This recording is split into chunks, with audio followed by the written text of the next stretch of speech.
Aunque no estoy aquí para contaros exactamente de mi vida, sí os voy a contar de mi vida.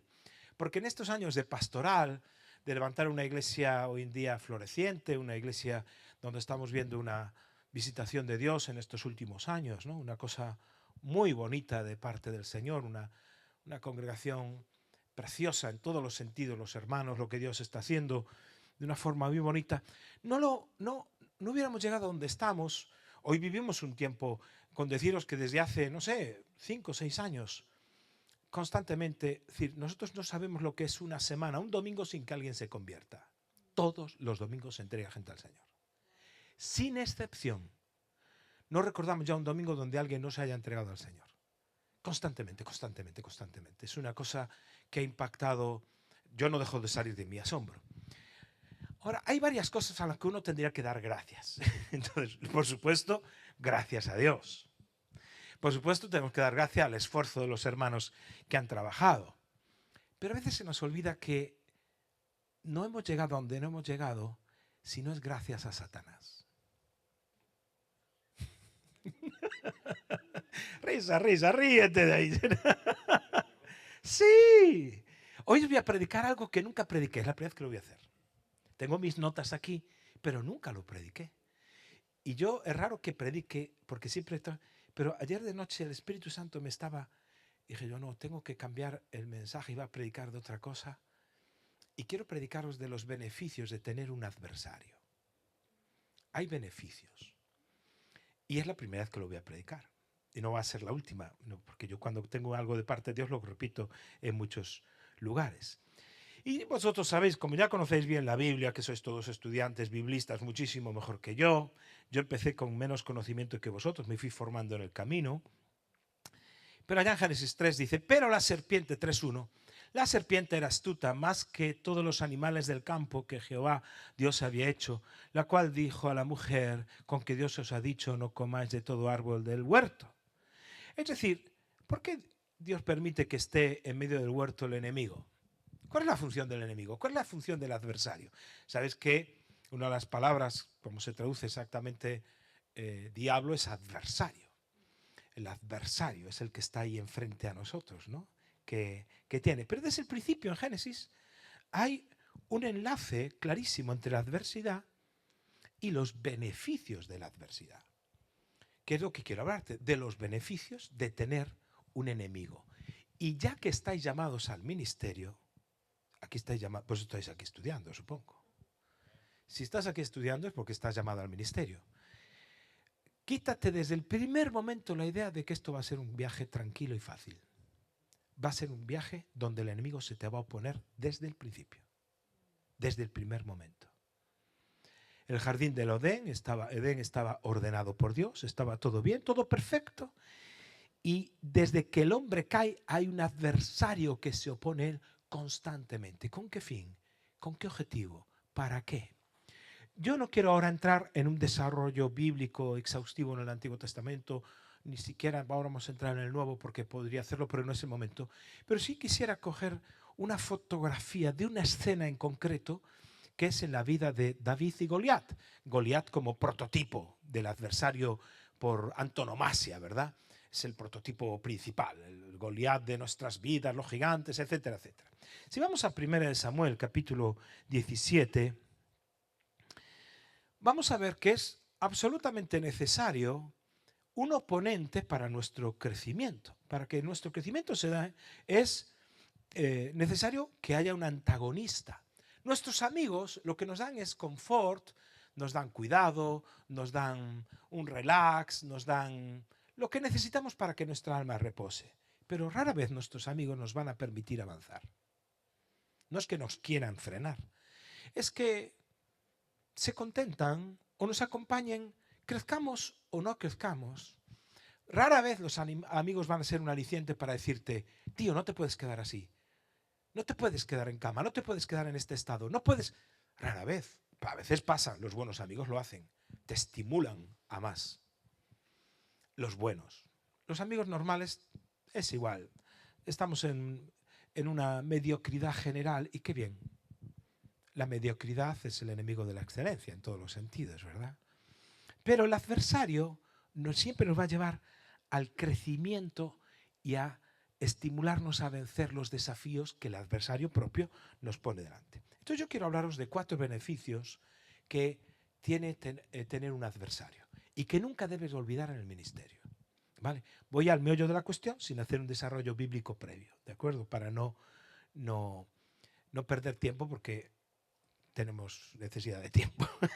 Como yo siempre digo, yo soy pastor que cuando se me calienta el corazón se me estira la lengua, entonces yo tengo que cumplir con los tiempos que se me dan. Entonces, ¿sabes qué? David, que era un joven que estaba ahí tocando la lira y cuidando de las ovejitas de papá y de los rebaños de él, el padre le encarga llevar comida a sus hermanos, y cuando David llega al campo de batalla, ve que sus hermanos, que eran especialistas del ejército, Eliab, un capitán del ejército, ve que el rey Saúl, que era un ex ungido, porque acordaos que David es el nuevo ungido, ya hay una unción sobre él, pero David no está pensando en ese momento en ser rey o no ser rey.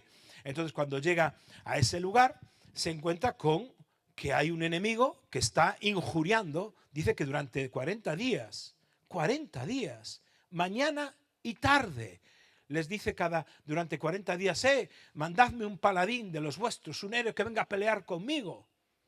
Y allí estaban todo el ejército de Israel, incluido el rey, el ex ungido, atemorizados, asustados, amedrentados.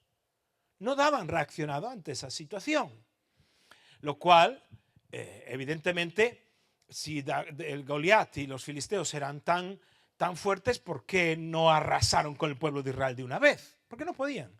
La victoria, antes de ser física, tiene que ser mental. Y por eso cada mañana y cada tarde, 80 veces se le recordó al pueblo: tú no puedes. Tú no puedes. No tienes valor. No hay quien valga. Hay una batalla mental previa que tenía que ser ganada por Goliat.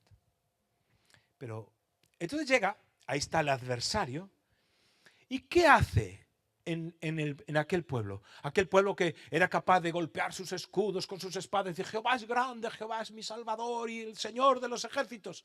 Los dejó congelados. El exungido se queda congelado. Sin embargo, cuando David se acerca, ve al adversario, ¿y qué provoca en él? En vez de quedarse paralizado, lo que provoca en David es movimiento. Es como que David, cuando ve al adversario, pone el turbo. Entra y pone el turbo y empieza a accionar. Esto es muy interesante. Hay gente que me dice: ¿cómo sé yo cuál es mi llamamiento? Yo miro la historia de David. Cuando te acercas al terreno de tu llamamiento, el corazón se te agita. Cuando te acercas al terreno de tu llamamiento, algo empieza a arder aquí. Tu espíritu se agita. Ves al adversario y en vez de congelarte, tú te pones en movimiento. Eso es una señal de que te estás acercando al terreno de tu llamamiento. Él se estaba acercando, sin saberlo y sin pretenderlo, al lugar de un rey. Y en aquel lugar donde el rey empieza a hablar: cualquiera que venza a este Goliat le daré a mi hija, se casará con él, su padre será eximido de impuestos. Bueno, le tocó la lotería. Todos escuchaban ese mensaje, pero solo David dice: ¿qué fue lo que dijo el rey? No, dijo que su padre sería, la casa de su padre eximida de impuestos, él daría a su hija que iba a estar. ¿Cómo? Y vuelve a preguntar por segunda vez: ¿qué fue lo que dijo el rey? Porque hay una cosa, hay un lenguaje que está reservado solo para los ungidos, que solo entienden aquellos que han pisado el mismo terreno del llamamiento. El rey Saúl había pisado el terreno del llamamiento de ser rey. Y el único que era rey ahí, aparte de Saúl, era David. No lo era físicamente hablando, no lo era legalmente hablando, pero ya había sido ungido.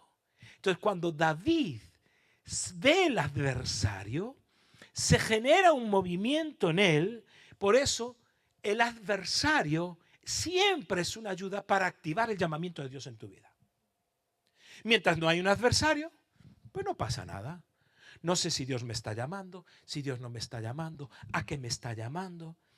Entonces, ¿qué ocurre? Muchas personas están estancadas, cuando la realidad en la que viven se vuelve permanente. La realidad que el ejército estaba viviendo se había vuelto permanente porque cada día, cada día, mañana y tarde, escuchaban al adversario decir, mandar un paladín, mandar un héroe, a ver, que se enfrente a mí. Ellos habían puesto como costumbre en su vida lo que el enemigo estaba haciendo. Se habían acostumbrado a convivir con el enemigo. Pero cuando tú te acercas al terreno de tu llamamiento, hay una indignación, hay algo, y tal vez mañana en el culto de jóvenes voy a hablar de esto, de un espíritu que viene sobre alguien. Es algo distinto. Cuando el Espíritu Santo viene sobre alguien, produce... Pero mañana que hablo de eso. Es que así hago promoción de mañana, ¿entendéis? Entonces, esto es un spot publicitario por el medio. No faltes al culto que hay de jóvenes. ¿Qué te lleva el adversario? El adversario te lleva al cambio. El adversario te lleva a salir de la zona de comodidad. Porque mientras la realidad se vuelve permanente en la iglesia, en tus estudios, en todo está bien. No hay cambio, no hay crecimiento, no hay movimiento. Así que para David, Goliat lo empujó, lo promocionó a su llamamiento. Gracias que había un adversario, David fue empujado hacia el llamamiento de ser rey. Iba a tardar unos años. Pero es precisamente esa situación de Goliat que hizo que David nunca más volvió a ser pastor. Nunca más volvió a ser el que cuidaba las ovejas de su padre. Es decir, hubo un antes y un después. ¿Gracias a qué? A un adversario. Los adversarios provocan una mudanza, un cambio en tu vida. Si tú quieres servir a Dios, pídele a Dios un adversario. En vez de, ay, yo quiero tener una vida cómoda, yo no quiero tener problemas, yo no quiero no sé qué. El adversario hace que provoques, que se provoque en ti esa necesidad. Te estás acercando al terreno de tu llamamiento y donde los demás se acostumbran a vivir con un enemigo, tú dices, yo no me acostumbro con esta cuestión. Yo voy a batallar, yo voy a pelear. Que no hay iglesia en este pueblo, yo la voy a levantar. Los demás se acostumbraron a que no hubiera iglesia aquí, pues yo lo voy a levantar. Que no hay un ministerio de una serie de cualquier cosa, yo lo voy a hacer. Y tienes que darte cuenta de esta diferencia. Cuando Samuel ora por David y lo unge, hay una unción sobre David, lo que Samuel está haciendo es traer la voz de Dios profética para el destino de David. Es decir, cuando Dios quiere traerte, a ver cómo lo explico yo, porque es la primera vez que lo predico y necesito aclarar mis términos. Pero cuando Dios quiere traerte el propósito de Dios, cuando Dios quiere traer su propósito para tu vida, usa un profeta. Él trae para anunciar el cambio de tu vida. Vas a ser rey. Usa un profeta. Pero para iniciar, Dios, para iniciar el cambio hacia ese propósito, no usa un profeta, usa un adversario. Es decir, es distinto. Una cosa es que yo venga y diga, el Señor te llama a ser X o Y. Y dice, ay, qué bien, Dios me llamó. Pero para lo que activa que eso suceda, no es un profeta. Lo que activa que esa profecía se ponga en marcha es un adversario. Sino porque Pablo dice se me fue el libro, pero cuando Pablo dice que tenemos que militar, le dice a Timoteo, ya en 1 Timoteo, milita por las profecías dadas por ti, porque hay que militar una profecía. Porque se nos dice que tenemos que vestirnos de militares para poder vivir una profecía o poseer la palabra profética, tengo que entrar en la milicia. ¿Por qué? Porque hay un adversario, alguien que se va a oponer a ti por cualquier medio. Cuando yo me caso, con 32 años, 6 años después de ser pastor, la mayor ilusión que yo tenía en mi vida era tener un hijo. Oye, tenemos nuestro primer bebé y se nos muere.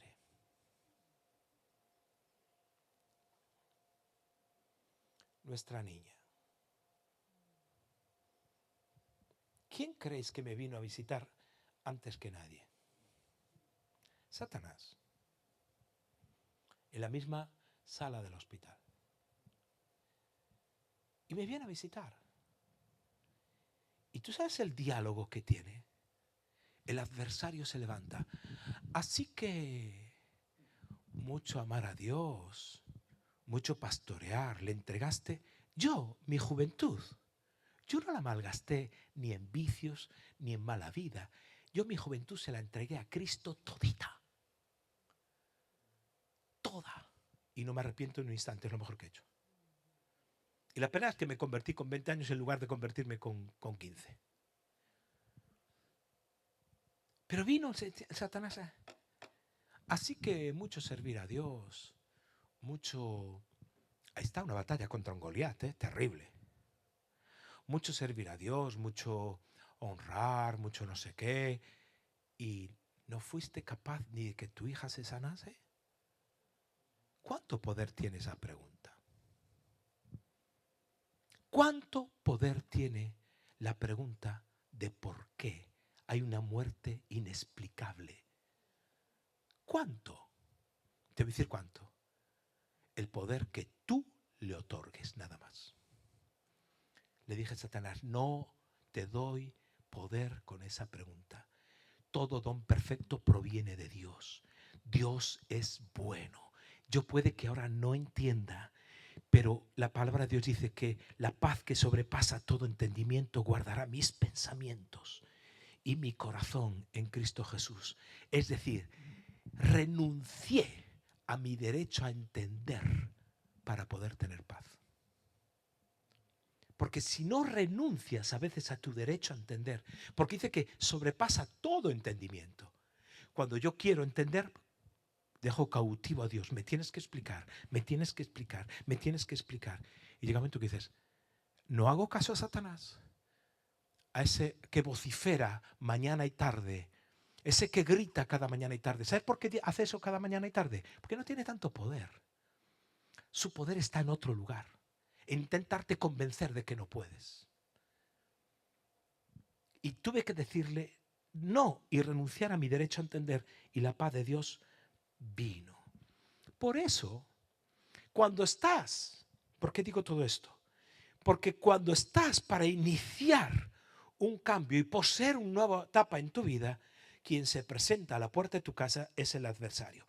Si hay un adversario en tu vida, cualquiera que sea la circunstancia, es señal de que estás a punto de comenzar una nueva obra y una nueva etapa en tu vida.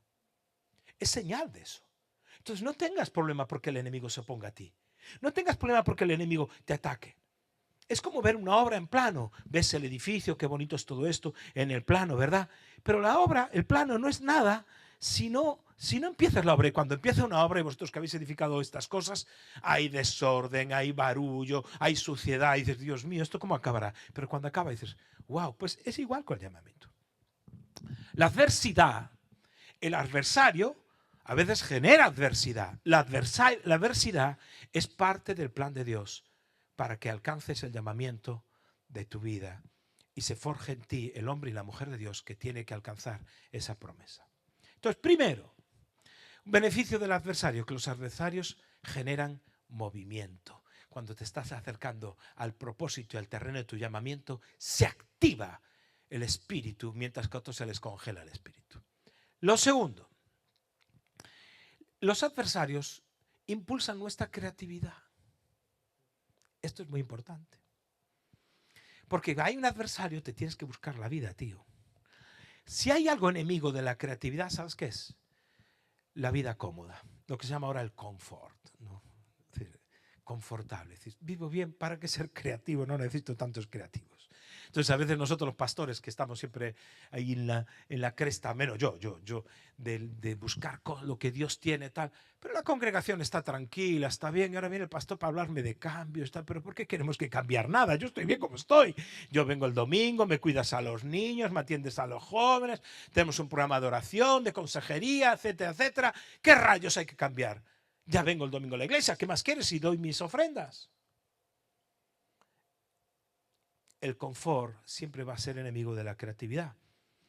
Todos los avances que conocemos en todos los sentidos, no solo científicos, sociales, todo, es porque hay gente creativa que piensa fuera del marco, ¿no? En ese sentido. Ahora, los mejores avances siempre son creados cuando hay oposición. Cuando hay algo que dices, ¿cómo hago? ¿Cómo hago? ¿Cómo hago? Tengo que pensar, ¿cómo hago? Cuando fue la carrera espacial, una vez que acaban las guerras, que es lo que produce más avances científicos, ¿por qué? Porque el adversario. Hay que vencer al enemigo. Entonces se produce un avance científico tremendo. Cuando no hay enemigos, la carrera espacial, que era también otro adversario, había que ganar a los rusos a los americanos. Es interesante, no sé si sabéis la anécdota. ¿Sabes cómo el bolígrafo se llama papel mate? Ese que escribe boca arriba y qué tal. Para crear el papel mate en los años 60 se desarrolla, porque dicen, cuando estén en el espacio no hay gravedad, ¿cómo va a hacer la tinta? No se puede escribir.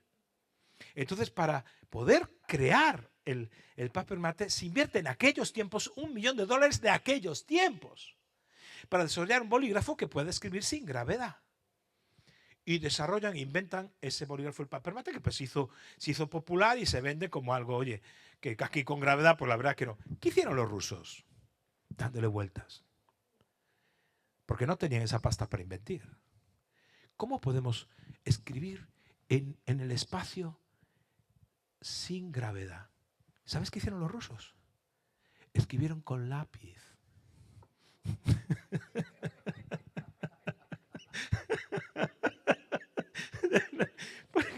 Porque tengo que inventar nada, gastar $1 millón de... Usemos el lápiz que no necesita gravedad. Sí, pero los americanos inventaron algo nuevo. ¿Entendéis lo que quiero decir? Es decir, la adversidad impulsa la creatividad. Pero cuando nosotros estamos en una zona de confort, pues ¿para qué? ¿Para qué tener creatividad? Entonces viene el enemigo y él pensando que te está atacando, lo que te está es motivando a ser creativo. No crecemos como iglesia, nadie se convierte. Podemos decir, zona de confort, es que España está muy dura. ¡Qué fácil, tío! Le echas la culpa a la dureza, le echas la... No, es que Satanás tiene cegado a la gente, toda cegada. Claro, claro que están cegados. ¿Pero qué vas a hacer tú con eso? ¿Qué se supone que vas a hacer tú? Porque para decir, si estás en el ministerio, para entrar en una zona de confort y decir lo mismo que dicen los demás, no, esto está muy duro, esto no hay quien lo cambie. Es decir, o vas a pedirle a Dios, Dios mío, hazme creativo para enfrentar esta nueva situación. David, fíjate la cuestión, a lo que te quiero llevar. David no usó nada especial. Dijo, uy, voy a inventar una nueva arma para matar a Goliat. Usó lo que siempre tuvo. Y ahí está el punto de la creatividad. Usó una honda y piedras. ¿Tú sabes que en el ejército había tiradores de ondas que eran capaces, como dice la Biblia, de matar a un pájaro volando? Hacían ¡fum! Y lo mataban. No era David el único que tenía eso. No era el único. David tenía lo que todos tenían, pero lo usó de forma que nadie lo usaba. ¿Vale? Escúchame bien esto. David tenía lo que todos tenían, pero lo usó de forma que nadie lo usaba. Es decir, no es que David fuese mejor porque tenía mejores armas. Lo que usó es creatividad e innovación. La creatividad y la innovación. En la multiplicación de los panes y los peces, un niño tenía dos peces y 5 panes. ¿Qué pasa? ¿Solo ese niño tenía comida allí? ¿Crees que entre 5.000 personas solo había uno que tenía algo de comer? No, mucha gente tenían algo. Pero menospreciamos lo poco que tenemos, pero lo poco que tenemos, aunque sea una onda y unas piedras, puestas en manos de Dios, hay un elemento creativo ante una adversidad, en este caso ante una necesidad. Jesús dio gracias y eso se multiplicó. Hay algo que lo que tienes puesto en manos de Dios puede generar milagros. Entonces, ¿qué es lo que tú tienes que ya sabes hacer? Es que yo no puedo hacer mucho porque solo sé tocar la guitarra y cantar. Oye, estupendo. ¿Qué vas a hacer con eso? Solo cuando un adversario se presenta a tu vida, lo que tienes se puede convertir en un arma irresistible que puede derrotar a cualquier enemigo. Cualquiera. El factor milagro, no, Dios, como lo digo, Dios no deja de hacer milagros por lo que no tienes. Es por lo que tienes, pero no entregas. Hay un texto que a veces pasa desapercibido, cuando Pablo le escribe a los corintios acerca de la ofrenda, los hermanos de Macedonia que tienen que hacer una ofrenda para enviar a Jerusalén. Y entonces los hermanos que estaban pasando las canutas, que les pasaban fatal, aún así sacan de su necesidad, hace una ofrenda. Estoy en 2 Corintios capítulo 8 y tengo que anotarlo por aquí porque no lo tengo yo en estas notas breves que hice para que no se me olvide para la próxima. Queda grabado, ¿verdad? Esto queda grabado. Pues quiero la grabación. Pero dice, 2 Corintios, entonces dice, oye, vamos a hacer una ofrenda para los de Jerusalén, pero ellos estaban muy pobres, eran muy pobres. Y dice, verso 11 del capítulo 2 de 2 Corintios, 8, perdón, 8:11.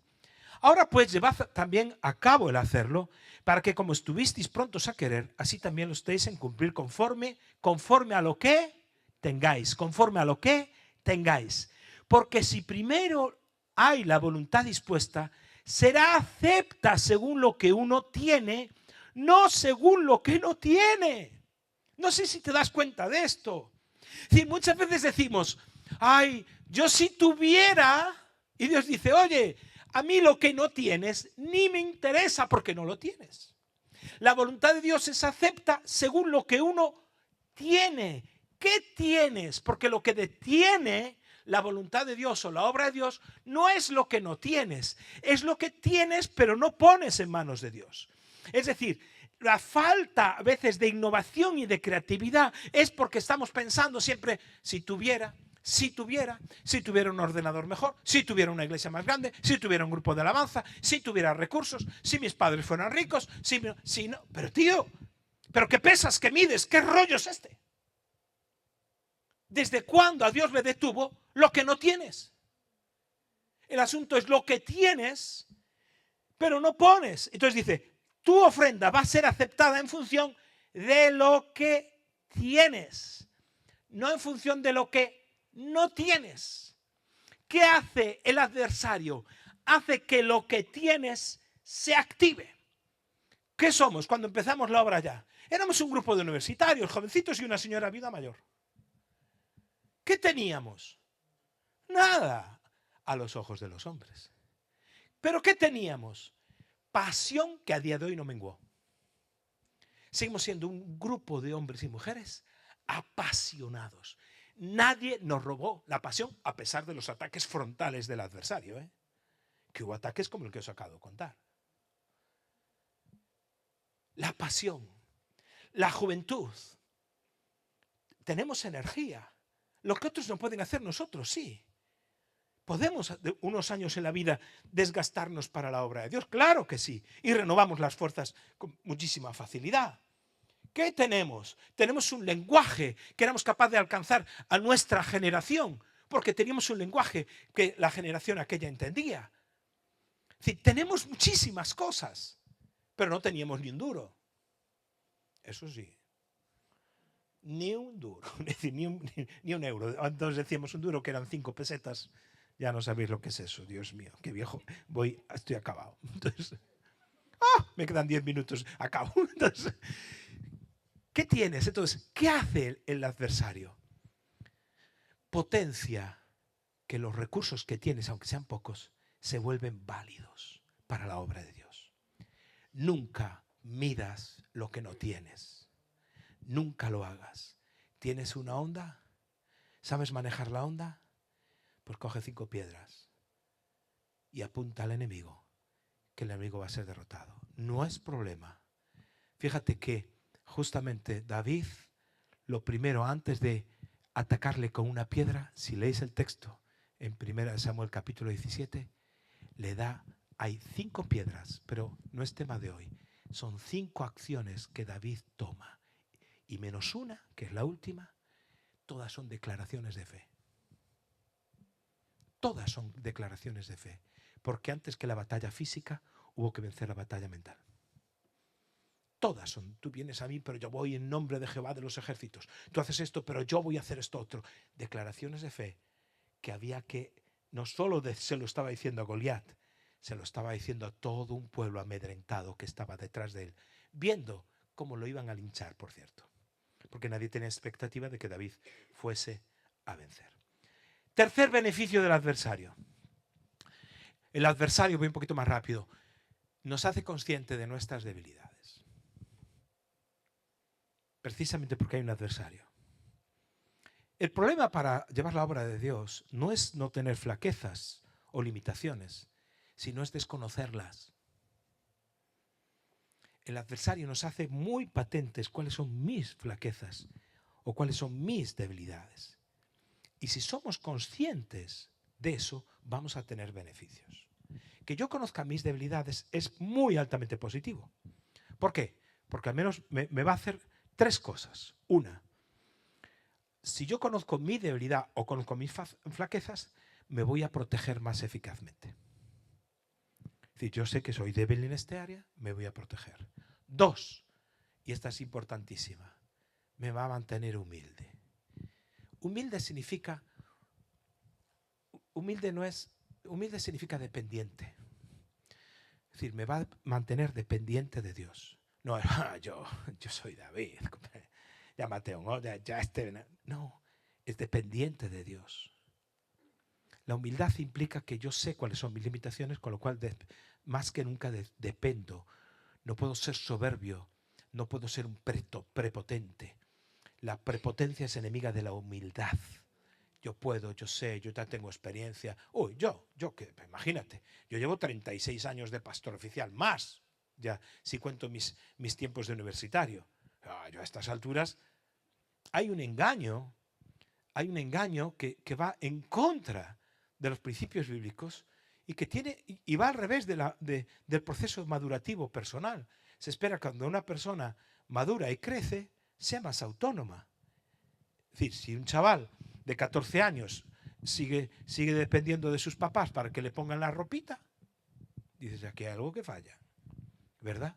Porque vistes a un niño cuando el niño tiene 3 añitos, ¿verdad? Y lo preparas para el colegio. Pero si 10 años después, con 13, sigue haciendo lo mismo, no ha madurado. El proceso madurativo te lleva a una mayor autonomía y a una mayor independencia. Sin embargo, pensamos que en Cristo es igual. Que en la medida que crezco en Cristo, necesito menos de Dios. Y la madurez en Cristo es el proceso contrario. En la medida que estoy madurando en Cristo, me doy cuenta que necesito más a Dios y dependo más de Dios. Eso es humildad. Entonces, conocer mis debilidades me mantiene humilde. Y el tercer beneficio de que el adversario me haga consciente de mis debilidades, y tal vez sea el mejor, es que aprendo a rodearme de personas que me complementan. No trabajo solo, estoy en un equipo. Gente que me cuida, que me confrontan, gente que me ayuda, gente que me complementa en todos los sentidos. Yo no soy un llanero solitario que voy o un Don Quijote que peleo solo contra los molinos de viento. Es decir, necesito un equipo que me compense en mis debilidades. Un equipo donde puedo ser transparente y donde puedo abrir mi corazón y hacerme vulnerable y ellos conmigo. ¿Por qué? Porque hay una adversaria ahí fuera buscando a quien devorar. Y si yo mantengo un área oculta, un área protegida donde dejo que nadie entre, soy un blanco perfecto para que el enemigo me pueda atacar en ese punto. Por eso reconocer mis debilidades me protege porque me hace rodearme de personas a las que yo rindo cuentas.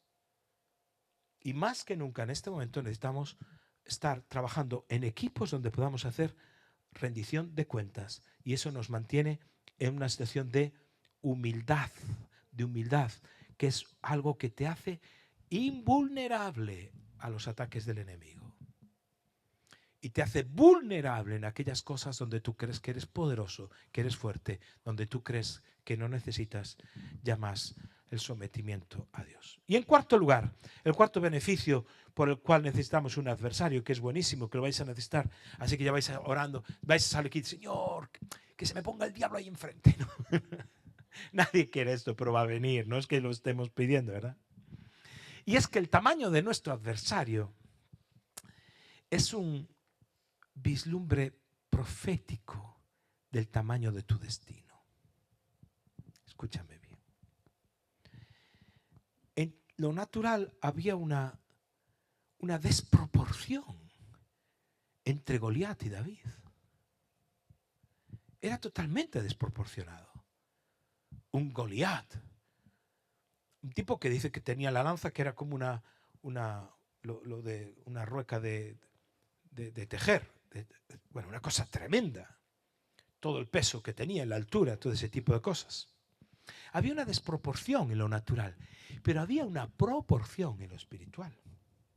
Y es que David ya había sido ungido como rey. Y Goliat era el enemigo número uno. Era el prototipo del filisteo que había que vencer. Goliat no sabía que se estaba enfrentando al destino eterno de un hombre y por ende de una nación. Es decir, el destino de David era de tal calibre que no podía ser promocionado a rey peleando contra osos o leones. Eso lo hacían más. Si tú tienes un destino de parte de Dios y tienes un llamamiento de parte de Dios, dime quién es tu enemigo y yo te diré qué destino tienes. Porque si ni el diablo le interesa enfrentarse a ti, porque estás en una zona de confort, no le haces daño ni a nadie, ni a la oscuridad. Mira, no enciendo la luz por no hacerle daño a la oscuridad. Es decir, no afectas a nadie. ¿Qué clase de destino tienes? Pero cuando eres un joven que dice, yo voy a dedicar mi vida a servir a Dios, a que en mi iglesia las cosas cambien. No cambien porque estén mal, sino porque queremos avanzar.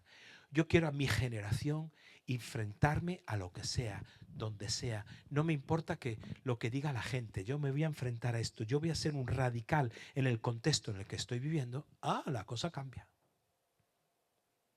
Os podía contar aquí historias en la universidad de cómo me enfrentaba a profesores Yo hay cosas que no recordaba, que me he encontrado con algún compañero de universidad de aquella época, me dice, oye, ¿tú sigues en aquello en lo que estabas entonces? Yo, claro que sigo, soy pastor. Y ¡buah! Recuerdo cuando en aquella paraninfo tal te levantaste. Dije yo hice eso. Sí, le dijiste al profesor, es que usted está equivocado, porque la Biblia dice, boom, bla, bla. Y todos estábamos diciendo, hay que leer la Biblia como hace Zapata, tal. Entonces, me recuerdan cosas que yo tenía como borradas, porque claro, las neuronas dan para lo que dan. Entonces uno va borrando información. Cuando hay un despliegue grande del enemigo es porque la amenaza es grande para el enemigo. A Pablo, ¿sabes qué le dice Satanás? Dice, sabemos, estaban los hijos de Esceva que estaban echando demonios y dice, sabemos quién es Pablo, pero tú, ¿quién eres? ¿Cómo? ¿Unos demonios sabiendo quién es Pablo y se lo informan a otros? ¿Vosotros quiénes sois? En el infierno hay información de quién es Pablo. ¿Pero y vosotros? El tipo era conocido en el infierno. ¿Cómo es posible? Un tío conocido en el infierno, que hasta los mismos demonios le dicen a ellos, sabemos quién es Pablo, pero vosotros... Y un endemoniado echa fuera a los 7 hijos de Esteban que quieren echar demonios, pero no pueden porque no son conocidos en el infierno. ¿Por qué te digo esto? Porque si estás enfrentando una gran adversidad, cualquiera que sea, tal vez tú no lo veas, no veas tu futuro profético, pero el enemigo sí lo ve. Y por eso viene a desanimarte. Como me pasó a mí con una muerte inesperada. No estaba en los planes. Una muerte inesperada. Una situación de falta de provisión económica. Un revés de cualquier tipo. Circunstancias que no cuentas. No pienses que Dios te ha abandonado. Es que el enemigo te ha visto y quiere oponerse al destino profético que hay para ti. Por eso, cuando el adversario se viene encima, tú tienes que pensar, wow, Dios tiene algo grande. Pero no porque tenga grande en el sentido humano en el término, sino que es grande en el sentido del destino eterno de esta nación. O de otras naciones si Dios te llama a las misiones. Por eso, Señor, gracias por Satanás. ¿Qué sería de mí si Él no se hubiera opuesto? Podríamos cantar una canción así, ¿verdad? ¿Dónde estaría yo si no me hubieras atacado? Usando esa vieja canción de Jesús Adrián Romero. En nuestro adversario puede ser algo que Dios use para nuestra promoción. Y vosotros que estáis empezando los primeros pasos del ministerio, os lo dice alguien que como vosotros, joven, fue llamado por Dios. Que cuando yo veía la ciudad de Lugo y que no había más que una iglesita pequeñita de hermanos que a los que hoy quiero y sigo queriendo, pero una vez que fui allí a visitar, no llegaban a 20 personas, literalmente. Y el más joven debía tener 60 y algo. Dijeron, un joven, y me empezaron a cuidar, a mimar, me querían, pero... Y la ciudad se llamaba la ciudad de las tinieblas en el mundo evangélico. Nadie conseguía abrir obra en aquel lugar. En lugar de echar para atrás, la ley, la luz es lo que cambia el mundo. En lugar de echarme para atrás, eso fue un estímulo a mi fe. El adversario era un estímulo a mi fe. Si he vencido un león y he vencido un oso, ¿me va a amedrentar este Goliat? ¿Este incircunciso? En absoluto. Así que os animo a que veáis la oposición del diablo sobre vuestras vidas como un estímulo para vuestro crecimiento personal. Amén. Nos ponemos de pie, oramos un momentito.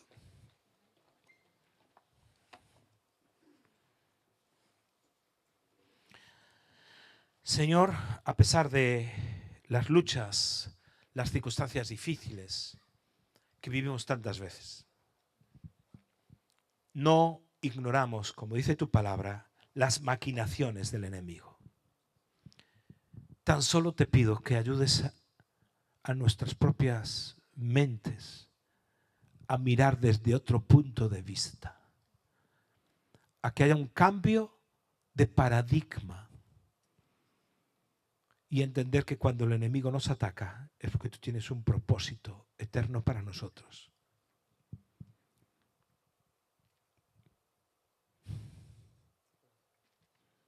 Yo te pido por mis hermanos que están aquí, para cada uno de ellos,